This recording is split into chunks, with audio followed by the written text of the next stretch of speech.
I'm Scott Baldwin, and I'm the Director of User Experience and Design at Yellow Pencil. Average day here is a mix of a whole bag of different things. I've only been here about a month and a little bit, so it's coming into form daily almost in terms of it, but a good portion of it is managing the Vancouver office, dealing with the creative team, which is all based here in Vancouver. And dealing with a lot of business development work and other creative work that we need to do. So outside of the operational stuff, you also have the responsibility of finding and closing new business. Yeah, supporting. We work as a team collaboratively in that in our business development. So I'm not the lone guy out there doing that. I'll often work with Paul and other members of our team as well in looking out or seeking for opportunities, but also in closing out or finding new work with either existing clients or brand new clients. One of the things that we hear often is that the leadership should be involved in business development. What's your thought on that? I think it's critical that leadership's involved in business development, but I also think it's really important that the team is involved in business development. One of the things I've had my chance to kind of observe when I've gotten here is that for a large portion of the time, the team has been underutilized at different points in time and kind of sitting on their hands, resting, waiting for business development to walk in the door and save the day and get them utilized again. And I sort of see it as everyone's responsibility as business development. I worked in a company before where, sort of that sales culture of everybody was a salesperson. At any point in time, every interaction was an opportunity to sell more work, to gain more work, to build a relationship somewhere, whatever it could have been. And I think that's the focus I'd rather see gestating over time here. And I think we're getting there, right? I mean, we're growing as a company and maturing in a lot of our processes and things like that. So, good. So you're not a 20-year-old anymore. So at what point did you get it into your head that you were part of leadership or that you were in a leadership role? And I don't mean title, I mean like the role of leadership. Yeah, I think my mom would say I've always been a leader in some weird little way. I would have been the kind of guy who was very much like my own son today, who kind of sits in a room, is a little quiet at the back and reserved, but probably by the end of it, I've got everybody, sorted into their groups and corralling around and stuff like that. So I think that's always been sort of a quality or trait, but I really didn't actually get into management until a number of years later in my job, in my career, where I had an opportunity to manage people. That was typically in a retail job setting, I think in the early days, and then it progressed in different roles. Whether it be creative or non-creative. I've kind of bounced between product and user experience over the years. So I've managed product teams that have business analysts and UX people in diverse kind of roles. And then I've now in a role where I'm managing exclusively a creative team. So it's very different. But I mean, I think the qualities, the traits, the aspects of dealing with leadership have kind of been an odd, consistent thread in my career. So it's often the case, as in your case, where there's no clear path from beginning to end in this leadership process. It's a little haphazard. Do you think there's a requirement in our industry to provide a little bit more of a roadmap for leaders to come up through the ranks? I think there's a huge opportunity to help people understand some of the tools available to them. I mean, I think of the early days of user experience practice. It was a lot of people trying to cobble knowledge together, and there was no sort of place you could go to, no books you could read. We all kind of fell into this stuff. It was like you were either a webmaster or you were some guy who just was really interested in making the web a little bit better, the site a little bit easier to use, whatever it is. And later on time, some of that knowledge got cobbled together into books, and later you had conferences and courses, and then before you had sort of a body of knowledge where you could pretty much put someone in front of it. And I think in the creative industry in particular, there's already a huge body of knowledge around leadership and running companies and all that kind of stuff. And some of us have distilled that, and some of us have formed opinions about how we can work that into the creative space, which has its own unique dynamics at times. But in the end, it's still running a business. Right. So what are those sort of key bodies of books that you should read, or tools you should investigate, courses you could take? They're going to build the foundation stuff around business and business acumen in general. Yeah.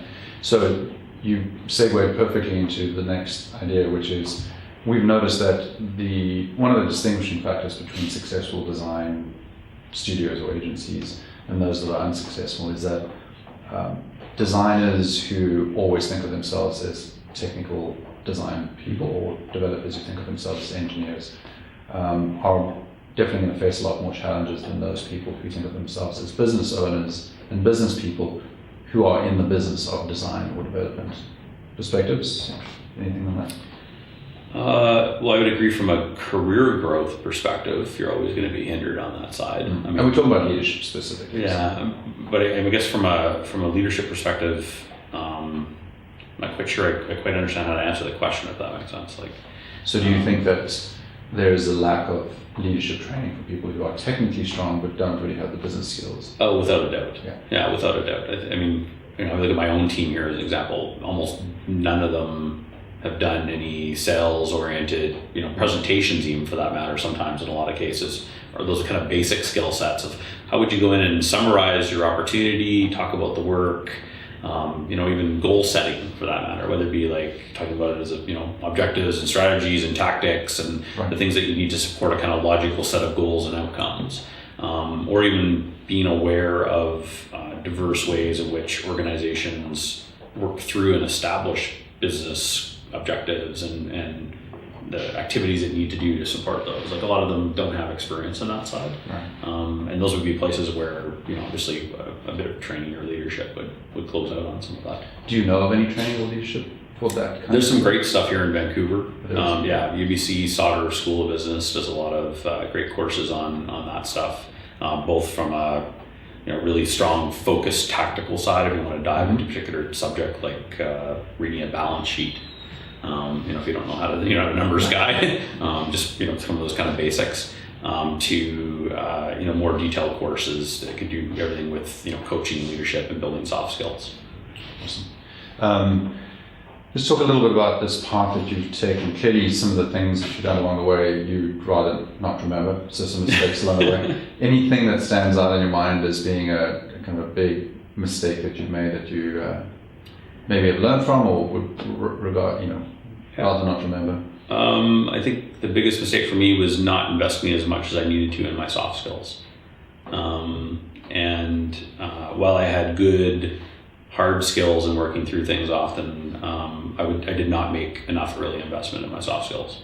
And at times, perceptions that people may have had of me of being maybe a bit rough around the edges or a bit brusque or whatever it could have been, were created because I didn't invest the time in those soft skills. So I've become much more cognizant of it in my gray years. And I continue a bit more, I guess, aware of it when it does creep up and bite you. How would you describe your leadership style then? Because it sounds like it's evolved a little bit. Yeah, I think my style's evolved in that, there's a big part of it that's around sort of establishing a firm set of guideposts or goals or objectives that we want to work through as a group and team. There's a lot of repetition to that, which I'm actually starting to find really great leaders just say the same thing every single day. Oh, by the way, we're going to work on this. And every weekly agenda is like, oh, we're doing this. And like just a routine or a ritual. Maybe? Yeah, kind of routine or ritual. Yeah, and I'm not a very ritualistic person. So, I found having kids as an example has created that ritualistic aspect of my life. Yeah. But that's a kind of an aspect. But I think my leadership style in general tends to be relatively hands-off. I tend to enjoy giving teams the opportunity to kind of try, fail, succeed, but when they do fail, helping them kind of recover or pull back from that, but giving them the opportunity really to grow on their own. A lot of times I think leaders make the mistake of kind of over guiding their staff and teams and through the whole entire process and being involved every step along the way, which is great in certain scenarios. Maybe certain personalities need that type of thing, but in a lot of cases people just want to be able to get through the work and feel confident that they're empowered and they have the ability to actually achieve what they can do best with the skill sets they have.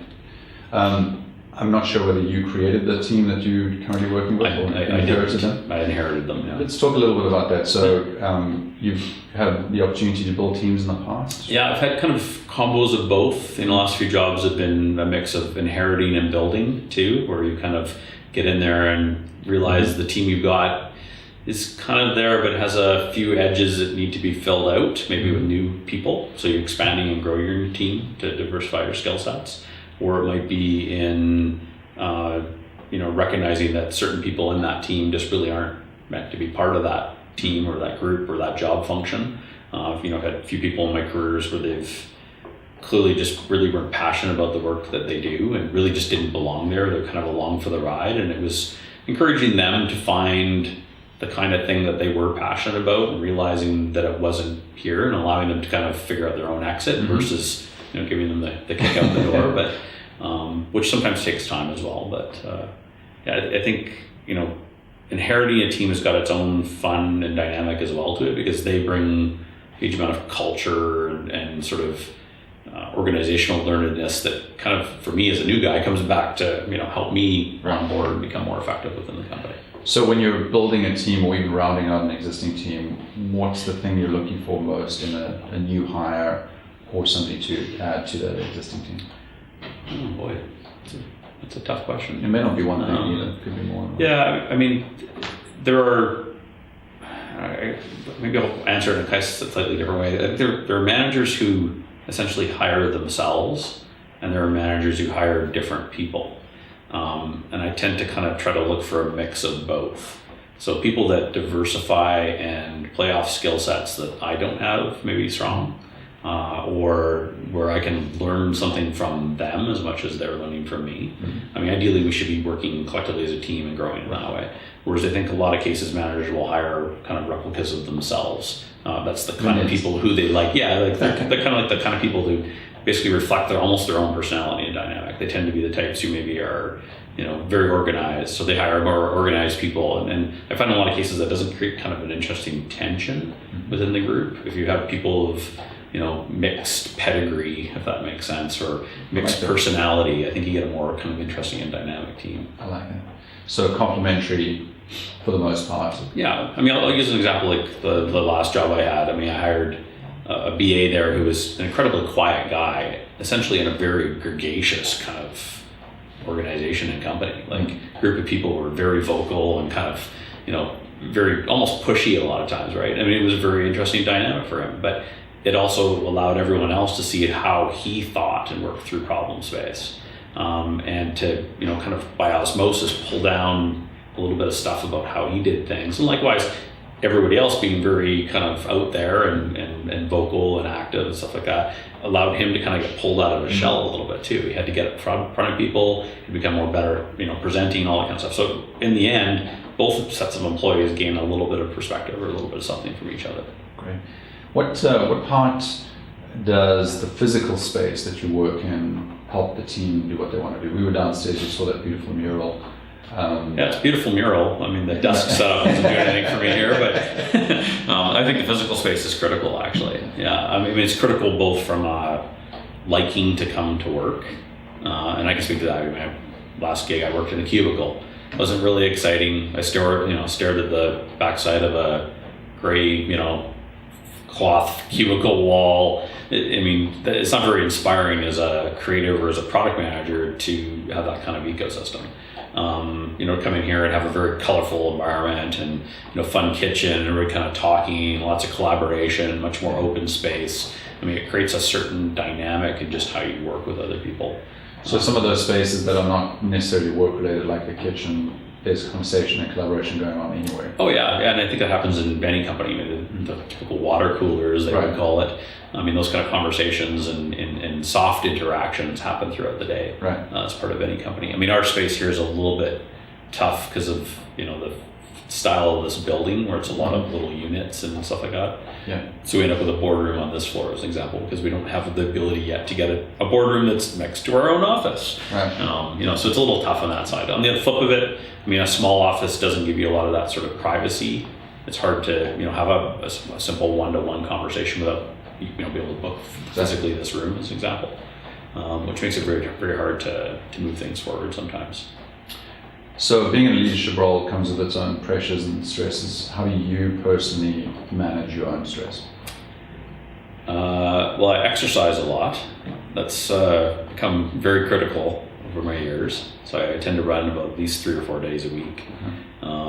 So that physical aspect of things, getting out, clearing my head, is a really important part of doing good work here. Is that part of the ritual that you were talking about earlier? It's become part of the ritual. I don't know necessarily that it was all the time, and it has its ebbs and flows, like when my wife travels and I have to travel or something like that. You can't quite get out, but the exercise is really important. I think the other piece for me really comes down to just sort of how I've kind of organized myself and my days. I tend to use a good system, I think, around my tasks and knowing what I need to do and what I need to achieve for that week. Can you tell us a little bit about that? Yeah, I think it's kind of a bit of a bastardization between a get things done and kind of a Stephen Covey, but sort of the idea or concept that we have these sort of bigger kind of things and objectives, rocks, if you want to call them in the Covey language, to move forward. And what are the things that we're doing this week to move those forward? And that sort of sense of incremental gain over time. People look at a big goal, a big objective, like, I've got one this year around sort of improving our utilization. They go, oh, how are we going to do that? And it's like, well, how about this week we work on this proposal? And next week we maybe go talk to this client. And 2 weeks from now we maybe do that. Like, over time, incrementally, we might get there. But if marginal gains. Yeah, kind of marginal gains and small sort of incremental pieces. But for me, I tend to really focus on the sort of 3 to 5 things I need to do this week that I need to get through. How to involve other people. I do a lot of planning ahead of time. Make sure I can already think about next week's calendar and next week's meeting today, not next week. Before it happens. Have you always been a planner, or is that something you've learned? I think it's been a mix of both. Yeah, I've always been generally a zero inbox kind of guy, just about, or like I'm pretty good at kind of trawling through and getting through my information. But I think a lot of it is just coming down to having a clear head and taking clear actions at the right times. Things. What's missing? So what do you think you still need to work on? I'd like to continue to improve on my financial literacy, if that makes sense. I'm not really that exposed really to the finances here at Yellow Pencil.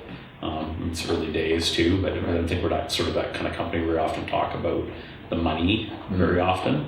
But I think my awareness of sort of the financial aspect and the ability to understand where we're standing and what kind of actions I need to take in regards to that could be a bit clearer. I think, for myself, I continue to invest mostly right now in my soft skills. I'm taking right now a course on body language as an example. Right. So I'm finding it really interesting just to find out, what I'm, maybe those kind of tells in poker, if that makes sense. What are the things that I'm doing that are complete, tells in the body language side in terms of maybe how I interact with you in an interview, or how I meet with a client, or how I, interact with my staff, what it could be. And that can be everything from, tone in my voice to, my own hand gestures to my, whatever it might be that I'm doing in that session or meeting. But also how I can leverage body language in the context of negotiation or, other kinds of places that we might have interactions as well. Maybe with the exception of your wife, how do you think other people would describe you in this leadership role specifically? The exception of my wife. I think my wife would be like scared, frightened. She always says I'm like so different at work. Like you got a work persona. I have a work persona and a home persona for sure. I think they blur a little bit, and increasingly, in a small company like this, they definitely blur. In a bigger company where I was, which was 600 people before this, it's a big change down to 40. Yeah, it's a bit of a firewall, but I don't know how to quite answer that question. Like, is there a way you'd like to be described or remembered? I think I'd like to be remembered as having the right priorities, and so I have a thing I often talk about with friends, and that's that nobody's going to go to your eulogy and basically talk about how great of a worker you were.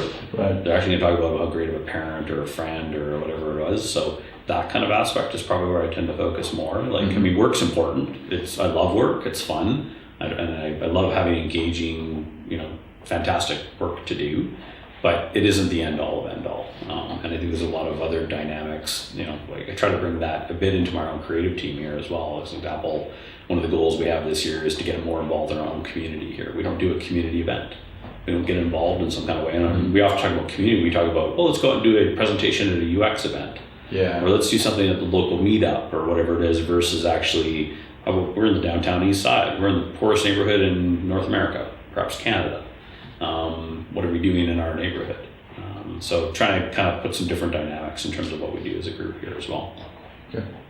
Scott, it's been a pleasure talking to you. Yeah. Thank you for your time. Thank you, Richard.